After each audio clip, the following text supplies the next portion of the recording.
नमस्कार, जय हिंद, जय भारत। मैं अभिषेक और आप देख रहे हैं हमारा YouTube channel Rudra education hub. दोस्तों, एक बार फिर से आप सभी का हमारे इस यूट्यूब चैनल पे हार्दिक स्वागत और अभिनंदन है। दोस्तों, आज के सेशन में, आज की इस वीडियो में हम आपसे बात करने वाले हैं बीएचयू एलएलबी 2024 की क्या कुछ सीट है दोस्तों, साथ में वहां पे फीस स्ट्रक्चर क्या है और साथ में हॉस्टल फैसिलिटीज क्या हैं, आपकी काउंसलिंग प्रोसीजर कैसे होगी और साथ में दोस्तों क्या कुछ कट ऑफ जाने वाला है, अर्थात बीएचयू एलएलबी 3 ईयर कोर्स के बारे में एक संपूर्ण नॉलेज कि दोस्तों वहां पे एडमिशन का प्रोसीजर कैसा होता है, आपको हॉस्टल कैसे प्रोवाइड किए जाते हैं, यदि आपके नंबर कम है तो फिर आपको हॉस्टल कैसे मिलेगा, इन सभी चीजों को दोस्तों इस वीडियो के अंत तक हम डिस्कस करेंगे। इसके पहले दोस्तों आज के हम इस सेशन की शुरुआत करें, जल्दी दोस्तों वीडियो को लाइक कर दीजिए, चैनल पर नए दोस्तों चैनल को सब्सक्राइब कर दीजिए, जिससे दोस्तों आपके पास वीडियोस की सभी लेटेस्ट नोटिफिकेशन सबसे पहले आप तक पहुंचती रहे।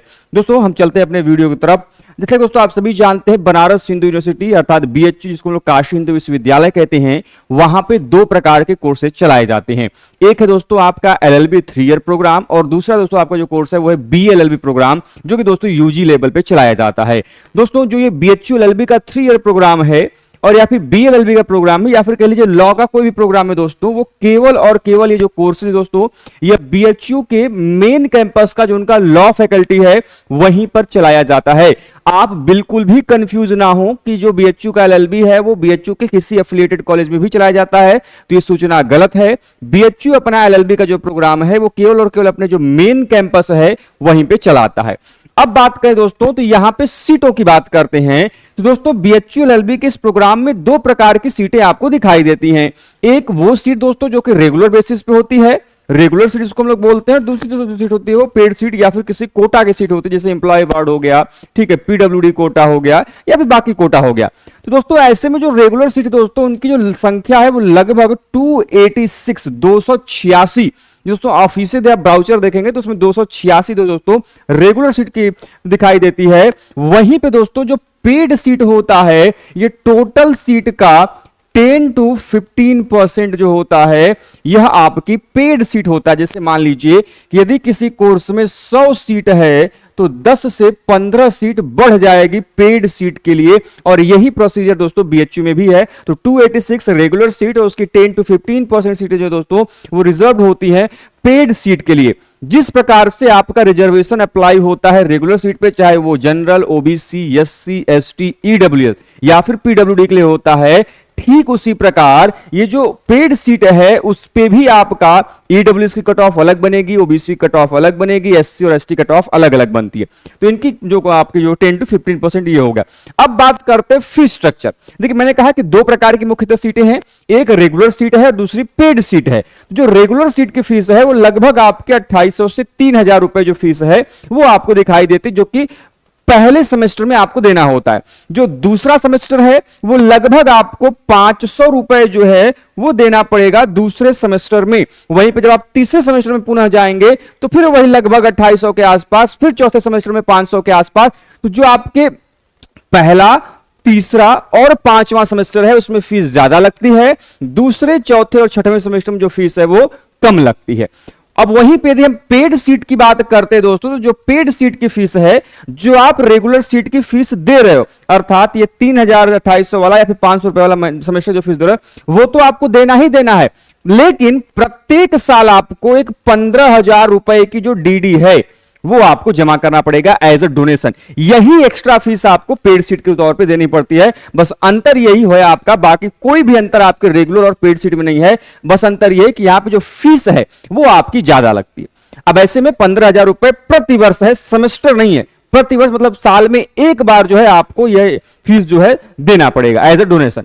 अब बात करते हैं कि मान लीजिए आपको एडमिशन हो गया तो क्या आपको हॉस्टल मिलेगा, तो मैं आपको बता दें ये फुल्ली हॉस्टलाइज्ड आपका सिस्टम बीएचयू में नहीं है। बीएचयू का कोई भी कोर्स हो उसमें पूर्ण रूप से आपको जो हॉस्टल फैसिलिटी है वो बीएचयू अवेलेबल नहीं कराता।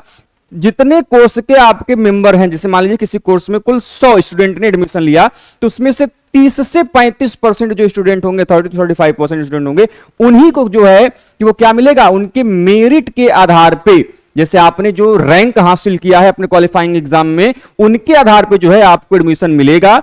अब देखिए पहले वर्ष तो आपके एंट्रेंस एग्जाम का जो मेरिट होगा, जैसे आप सीयूटी पीजी के माध्यम से गए तो आपका वहां पे जो रैंक बना है उसके आधार पे आपको पहले साल जो है हॉस्टल फैसिलिटीज प्रोवाइड कराई जाएगी। इन केस यदि आप उस मेरिट लिस्ट में नहीं आए तो भी आपके पास मौका रहेगा। बीएचयू एलएलबी लॉ फैकल्टी की बड़ा बढ़िया चीज है कि यदि आपने अपने आने वाले सेमेस्टर एग्जामिनेशन में पहले semester, second semester, third, fourth, fifth semester तक यदि आपने अच्छा किया है तो बीएचयू आपको सेकेंड एंड थर्ड ईयर में भी हॉस्टल प्रोवाइड कराता है। वो तब जब आप सेमेस्टर के जो रिजल्ट हैं वो आ जाते हैं, और जो सेमेस्टर के रिजल्ट में आपने अच्छा प्रदर्शन किया है तो सेमेस्टर के रिजल्ट के मेरिट के आधार पर भी जो है हॉस्टल अलॉटमेंट होता है। ऐसे में चाहें तो आप वहां पे हॉस्टल अलॉट करा सकते हैं। तो आपके पास पहले भी मौका है मेरिट के आधार पर, तो हॉस्टल नहीं मिला तो आप अपने सेमेस्टर में अच्छा प्रदर्शन करके भी जो है वहां पे हॉस्टल प्राप्त कर सकते हैं। अब आपका काउंसलिंग प्रोसीजर कैसे होता है, तो आपको पता होगा कि आपने एनटीए का एग्जाम दिया, सीयूटी पीजी का आपका रिजल्ट आया, आपने रजिस्ट्रेशन कराया काउंसलिंग के लिए। तो आपको काउंसलिंग के लिए सबसे पहले क्या कराना पड़ेगा, बीएचयू को रजिस्ट्रेशन कराना पड़ेगा, चुनना पड़ेगा। अब आपने बीएचयू को रजिस्ट्रेशन करा लिया काउंसलिंग के लिए। अब आपकी काउंसलिंग जो सबसे पहले स्टार्ट होगी वो बनेगा, आप जितने कैंडिडेट ने, मान लीजिए कि बीएचयू में काउंसलिंग के लिए रजिस्ट्रेशन के लिए जो है लगभग उन्होंने 10,000 जो कैंडिडेट हैं उन्होंने अप्लाई किया, ठीक है। अब 10,000 कैंडिडेट में से मेरिट बनाई जाएगी, मेरिट लिस्ट बनेगी कि जनरल कितना मेरिट बनेगा, ओबीसी का, एससी का, एसटी का, ईडब्ल्यूएस का, या फिर किसी अदर जो आपके कोटा के जो कैटेगरी की सीटें हैं वो किसकी कितनी कट ऑफ बनेगी। तो वो कट ऑफ निर्धारित किया जाएगा और उसके आधार पर जो सबसे पहले काउंसलिंग स्टार्ट की जाएगी वह शुरू किया जाएगा रेगुलर सीट का। और रेगुलर सीट की यह जो कट ऑफ होती है वो कई सारे फेजेस में आती है। Cut off list 1, cut off list 2, cut off list 3, cut off list 4, cut off list 5। जब तक एडमिशन पूरा फुल नहीं हो जाता 286 सीटों पे, तब तक जो है यहां पे एडमिशन आपका चलता रहेगा रेगुलर सीट पे, ठीक है। जैसे ही रेगुलर सीटें जो है फुल हो जाती हैं उसके बाद जो स्टार्ट होता है वो होता है पेड सीट की काउंसलिंग। अर्थात रेगुलर सीट फुल हो गई, अब जो पेड सीट मैंने बताया कि 10 to 15% सीट रिजर्व है पेड सीट की, तो अब जो काउंसलिंग प्रोसीजर स्टार्ट होगा वो पेड सीट का स्टार्ट होगा। पेड सीट का फंडा बस ये है कि इनमें थोड़ा नंबर कम होता है और एडमिशन आपका हो जाता है, थोड़ा ही नंबर कम। ध्यान रखिए, जैसे मान लीजिए जनरल कैटेगरी की कट ऑफ 200 हो गई है तो ये नहीं होगा कि 120 110 पे आपका एडमिशन होगा, नहीं, 195 190 तक यदि आपके नंबर हैं तो चांस है कि आपका एडमिशन वहां पे हो जाए, ठीक है। तो ये चीज को ध्यान रखिएगा। इसके अलावा जब पेड सीट कट ऑफ पूरी हो जाएगी, मतलब आप एडमिशन प्रोसेस पूरा हो जाएगा, तो आप जानते होंगे कई बार स्टूडेंट क्या करते हैं कि एडमिशन लेने के बाद अपना एडमिशन कैंसिल करा देते हैं, या फिर किसी दूसरी यूनिवर्सिटी में चले जाते हैं एडमिशन लेने और अपना यहां पर एडमिशन कैंसिल कराते हैं। तो ऐसे में जब किसी कैंडिडेट के द्वारा एडमिशन लेने के पश्चात एडमिशन कैंसिल करा दिया जाता है विद इन द टाइम, तो जो सीटें खाली बचती हैं, चाहे वो रेगुलर सीट की हो चाहे वो पेड सीट की हो, ऐसे में जो यूनिवर्सिटी है या फिर जो बीएचयू है वो वापस से उन अलग से बची हुई सीटों के लिए स्पॉट काउंसलिंग या फिर मॉपअप राउंड अरेंज करता है। ऐसे में आपके पास मौका होता है कि यदि आपके नंबर थोड़े बहुत कम भी हैं और यदि आपका लक बढ़िया है तो आपको जो है एडमिशन वहां मिल जाएगा। लेकिन इसके लिए आपको सतर्कता बरतनी पड़ेगी, आपको ध्यान रखना पड़ेगा कि किस डिपार्टमेंट में अर्थात बीएचयू ने कितनी सीटें मॉपअप राउंड में या फिर स्पॉट काउंसलिंग में दी है, और उसका आपको जानकारी जो है ऑफिशियल वेबसाइट पर उनके देखने को मिलेगा। तो ये तो जानकारी हो गई आपके बीएचयू एलएलबी के प्रोग्राम के बारे में। अब इस साल क्या कुछ कट ऑफ जाने वाला है यदि हम उसकी बात करते हैं तो ऐसे में दोस्तों देखिए, मैंने आप लोगों को पहले भी बता रखा है 2024 के लिए क्या कुछ एक्सपेक्टेड कट ऑफ जाने वाली है वो हमने आपको बता रखा है, ठीक है। तो जनरल कट ऑफ ये है, ओबीसी, ईडब्ल्यूएस, एससी, एसटी। आप चाहें तो दोस्तों इसको आप स्क्रीनशॉट भी ले सकते हैं, ठीक है। लगभग इसी के आसपास जो है आपको कट ऑफ देखने को मिलेगी, थोड़ा बहुत अंतर हो सकता है देखने को मिले, लेकिन अप्रॉक्सीमेटली जो कट ऑफ है वो ये जाने वाली है। तो दोस्तों ये समझ लीजिएगा, कहने को 286 सीटें हैं लेकिन एडमिशन कंप्लीट होते होते ये अपने यहां पे एडमिशन लेते हैं 360 प्लस सीटों पे। जब मैं बीएचयू एलएलबी में पढ़ रहा था तो यहां पे 360 प्लस सीटें थी, 360 प्लस जो एनरोलमेंट हुआ था बच्चों का वो हुआ था। तो इस चीज को ध्यान में रखिएगा। तो दोस्तों ये कुछ जानकारी थी हमारी तरफ से बीएचयू एलएलबी प्रोग्राम के बारे में।